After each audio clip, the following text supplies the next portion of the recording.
Alright, today we're going to talk about my favorite topic, which is punchlines. And the very first thing I want to do is kind of make a distinction between what a metaphor is, what a simile is, and what a punchline is. Because technically they're all different things. Now, a metaphor is kind of a symbolic expression. For example, you broke my heart. You didn't actually break my heart physically in half or whatever. However, it is a metaphor to explain how I feel saying that you broke my heart. It is almost identical to a simile. The only difference is that with a simile, you're going to use the word as or like. So I'm still using some other object to try to create this comparison and give you a better idea of what I mean. Oh, that person is really, really strong. However, a punchline is neither of these, okay? A punchline at its core is kind of a bait and switch technique. So it has a very different formula to comedic one-liners. For example, there's a joke online that I found. I was driving down the road, I saw a sign that said, "Watch for children." I thought that sounds like a fair trade. So that joke has a misdirecting setup, and then it is followed by a reveal. However, the goal of the punchline is to create a believable misdirection. If you don't believe the misdirection, then you're not going to be caught off guard by it. Now, in punchlines, I like to compare it to art. But the reality is that 99.9% of people cannot really tell the difference between this picture on the left and then this picture on the right in terms of rap. And in terms of punchlines. So in the picture on the left, I probably don't need to tell you what it is. You can look at it and see, okay, it's an apple. It's not the worst drawn apple of all time. It's got like a shadow to it. You know what it is. Compared to this one, if you see it, it almost looks real. So the whole idea of this misdirection is, okay, you see this apple and you go and grab it and then you realize, oh my God, it's not even a real apple. That catches you off guard and that causes a reaction. You will never get that reaction from this apple right here because you will never look at this apple and be convinced that it's a real apple. Your brain recognizes what it is, but you very clearly are not being deceived by it in any way. Now, I don't want to get too caught up in the idea of trying to trick people because punchlines in rap are not necessarily to trick people, even though sometimes that is the goal. You do want to get a reaction. You might want to get people to laugh or you might want to get people to go, oh. So it's important to understand that every setup to a punchline has at least two sides. There's the literal interpretation and then there's the hidden meaning. So, for example, in that joke before, watch for children.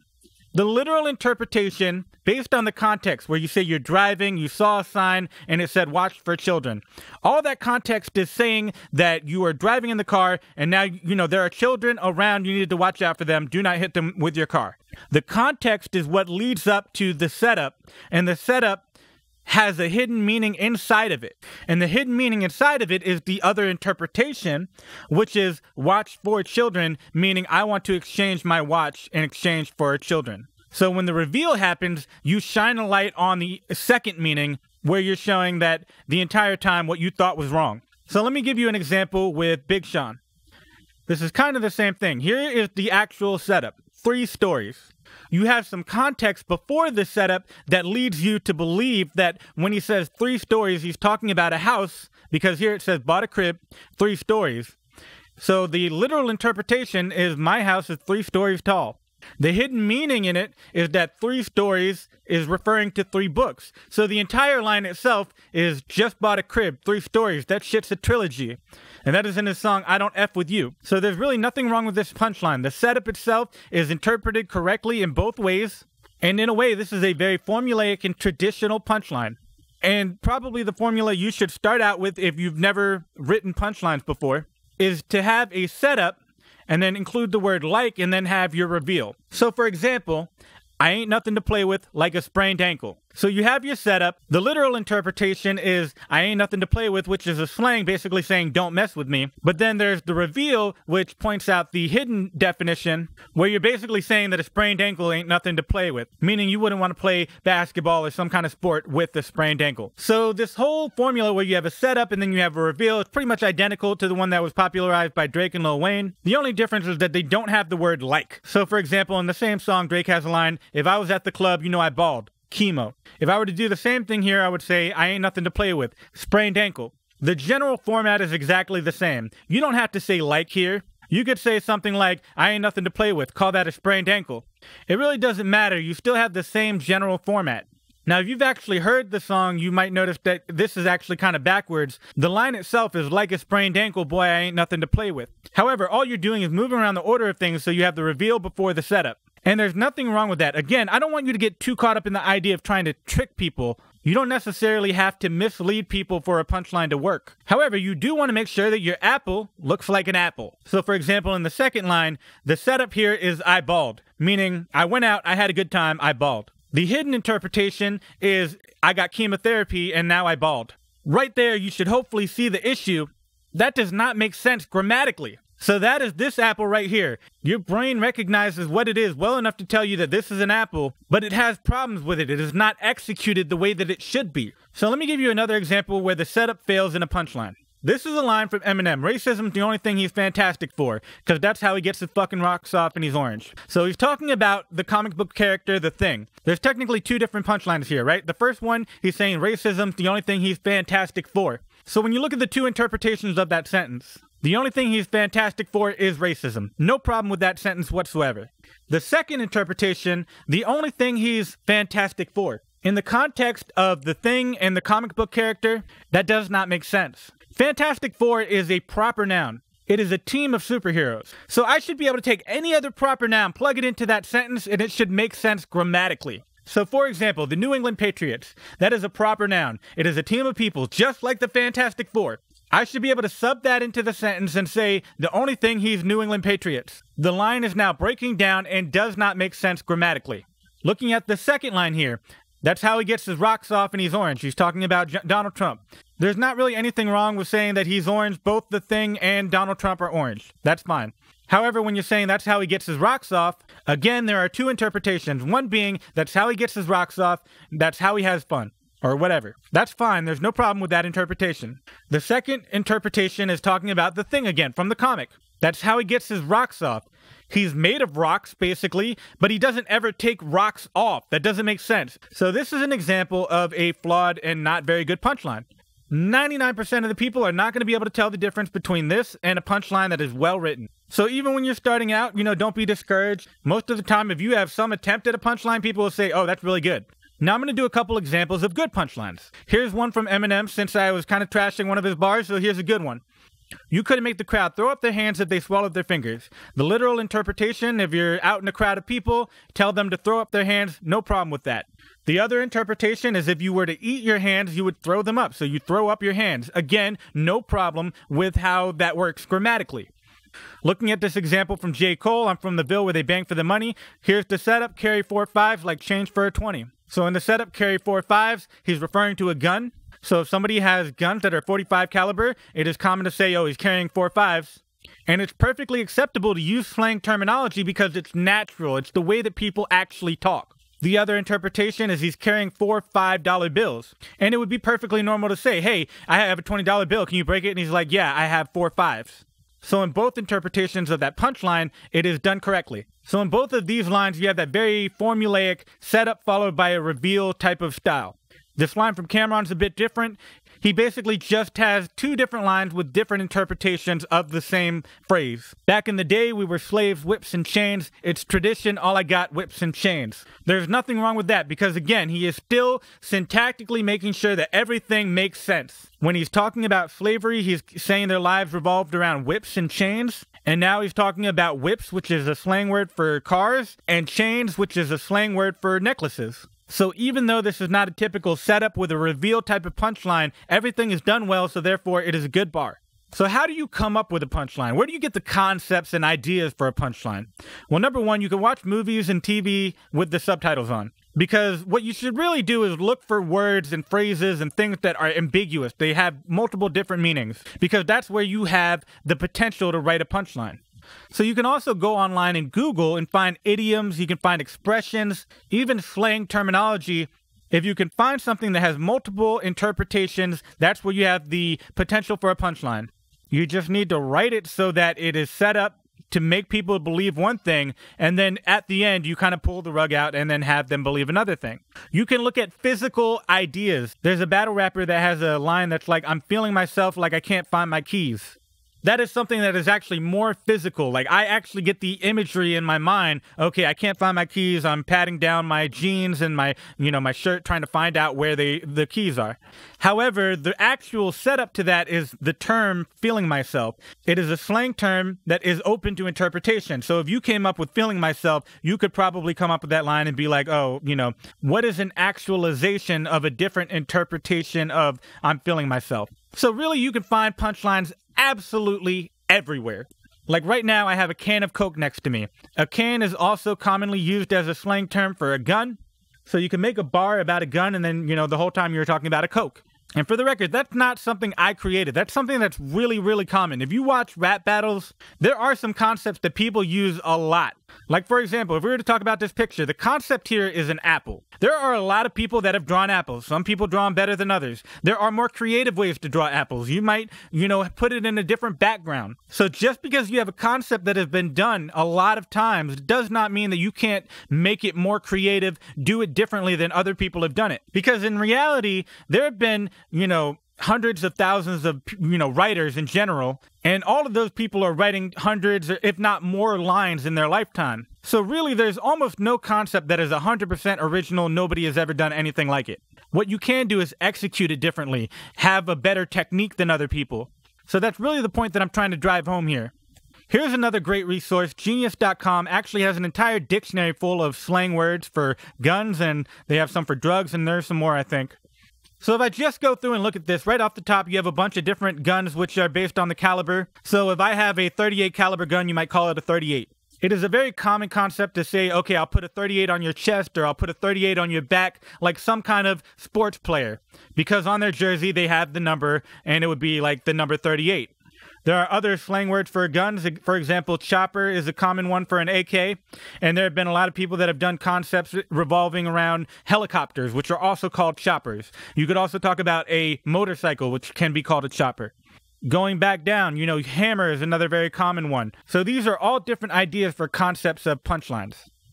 Now I want to talk about a different type of punchline, and this is still technically a punchline. Technically all of this is wordplay, but I just want to have a different terminology for this. So we're going to call it wordplay, and we're going to be talking about single or multisyllabic homophones, meaning words that sound the same but mean different things, which is slightly different than interpreting the same sentence in different ways. So for example, here's a line from Lil Wayne: safe sex is great sex, better wear latex. You don't want that latex, I think I'm latex. So the idea here is that latex sounds exactly like latex if you pronounce it a certain way. So that is a homophonic wordplay. In a way that is different than, comparing that to saying I got a late text, and, getting a text saying my period is late. So let me give you an example that I think illustrates the idea better. For context, this is a battle rapper with a more comedic style, so he goes for laughter, not necessarily, hard bars.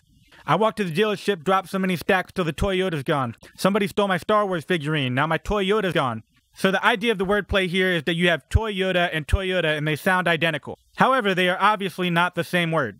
So if you like bars like this, I definitely suggest you go check out Wordsmith by Chino XL. This is just an example, and not every line is perfect, but here's a quick little excerpt. Yo punctuate, I punctuate. Here you have karma and comma, again, kind of a homophone. Then you have coma, hyphen, ... semicolon, which is really just kind of going along with the whole scheme where all he's doing is different types of punctuation. Leave you semi-swollen, question mark. You pregnant? You're not? I love you, period. So the ending line here is more like the punchlines we've been talking about, where you have two different interpretations of the sentence, I love you, period. So the next thing I want to talk about is concept extension. So let's say that you watch a television show or you go online and Google and you find some kind of concept that you like. It has a double interpretation. So you could say, I'm grinding like coffee. And there's nothing wrong with that. I mean, on both sides, it works out. There are no flaws in the way that it is executed. However, it's pretty simple and it's been done a lot. So you can actually add things on to make it more unique and to make it stronger, because the longer it is conceptually, the stronger the association is. So here's an actual example from rapper Mick Jenkins. Had to hustle, same way coffee cook. Early morning grinding, trying to help these people wake up. So you still have the same concept here with grinding, but then he kind of adds more onto it. So you have early morning and then trying to help people wake up. So in the coffee sense, in the early in the morning, you're going to be grinding coffee to help people wake up. On the other interpretation, he's talking about himself hustling, waking up early in the morning and grinding, trying to help people around him wake up, metaphorically. Here's another example of that same idea. Let's say that you come up with the concept body in a bag. So if you were to talk about this in a punchline, so based on your setup, your literal interpretation of this might be, okay, I'm going to kill you, and then when you're dead, your body is going to be put into a body bag. So I'll leave your body in a bag. Again, there's nothing wrong with that, but you can extend it and make it longer and stronger. The idea is to think, okay, what else do I know about potato sack racing? You know, you do it in a field, you jump, you bounce. So you might eventually come up with something like this. Potato sack racing, how your body's in a bag when we pull up with the arms and bounce. Again, note that syntactically, everything makes sense grammatically. On one interpretation, you're talking about potato sack racing, where you're saying your body is in a bag, and when your body is in that bag, you'll be pulling up on that bag with your arms, and you'll be bouncing. The other interpretation, talking about shooting somebody, your body's in a bag when we pull up, meaning when we pull up to your house, with the arms, meaning that we have guns. Arms is a slang term for gun. And bounce, meaning we're going to get out of there.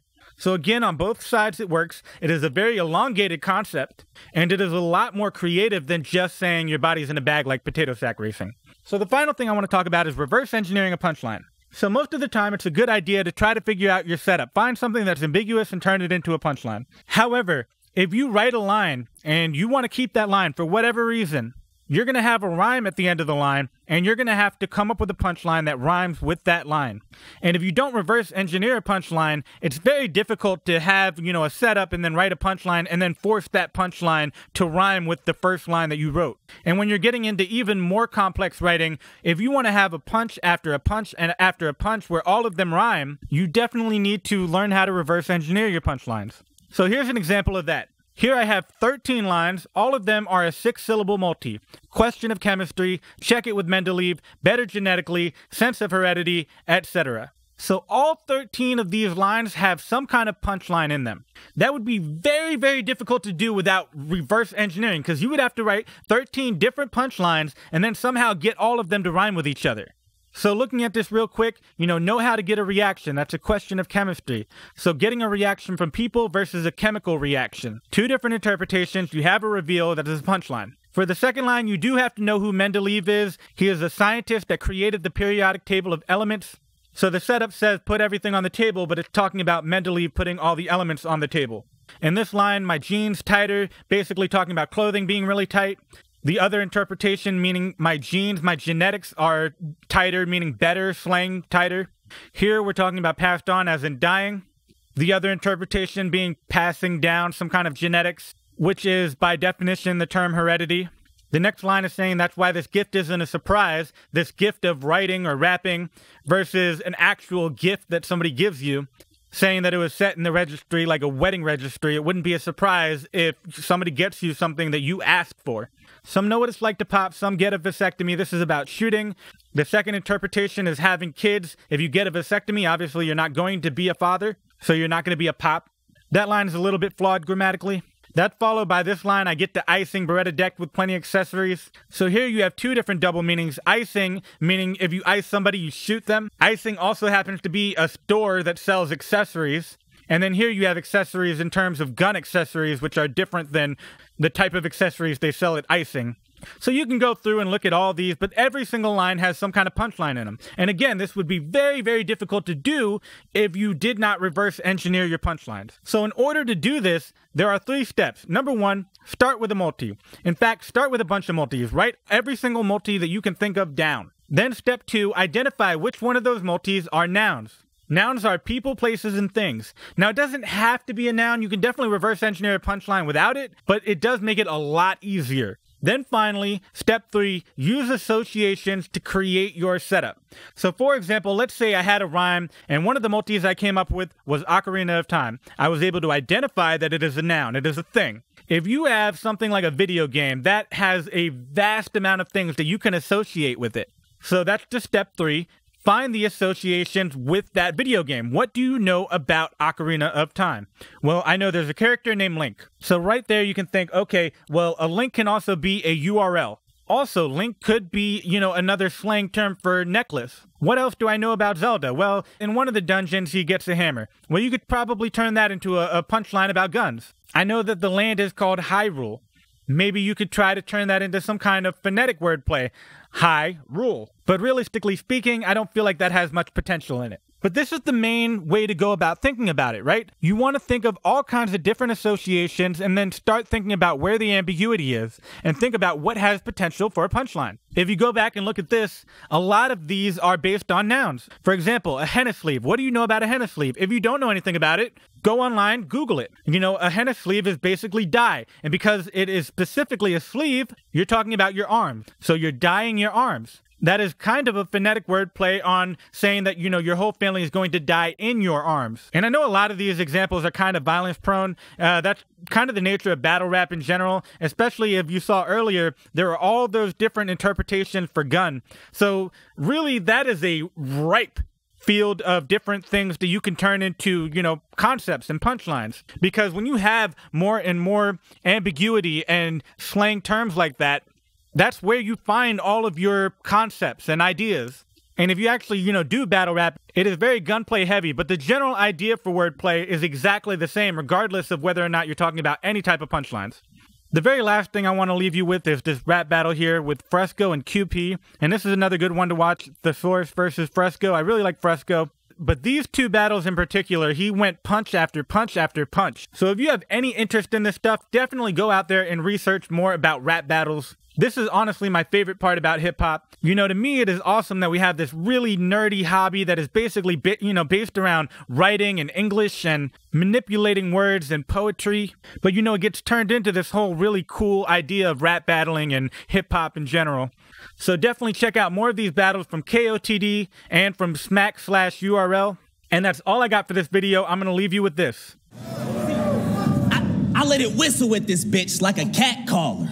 All you hear is pop, pop, it's not your grandfather. I'm cutting off your circulation like a $50. I take a quarter of your blood like your granddaughter. See, I made it out to Cali from the bunker in Sicily. Don't get your body twisted like muscular dystrophy. I'm still waving a stick like I'm conducting a symphony. I turn your AA sponsor into a customer instantly. Picture me in your girl's mouth. She was loving the imagery when I came inside her head like a fucking epiphany. Look.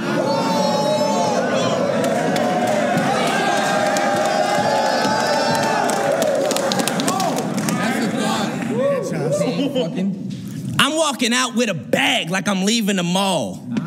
Tell these people spread the word like Peter and Paul. How many dudes hit your girl? She don't even recall. She'll throw her hair in a ponytail and face the whole team like Steven Seagal. See, I kind of had to fall back from the scene a bit. A lot of people wrote me off like a sleeper pick. Now they gotta have me on the card like a Visa chip. I should get 100 million views on a teaser clip. I got him tripping like his shoes aren't tied. You about 3 bricks, 2 watches, and a new car shy. Cause I'm holding big paper like the cue card guy. That's why I'm cooling in your window like a rhubarb pie.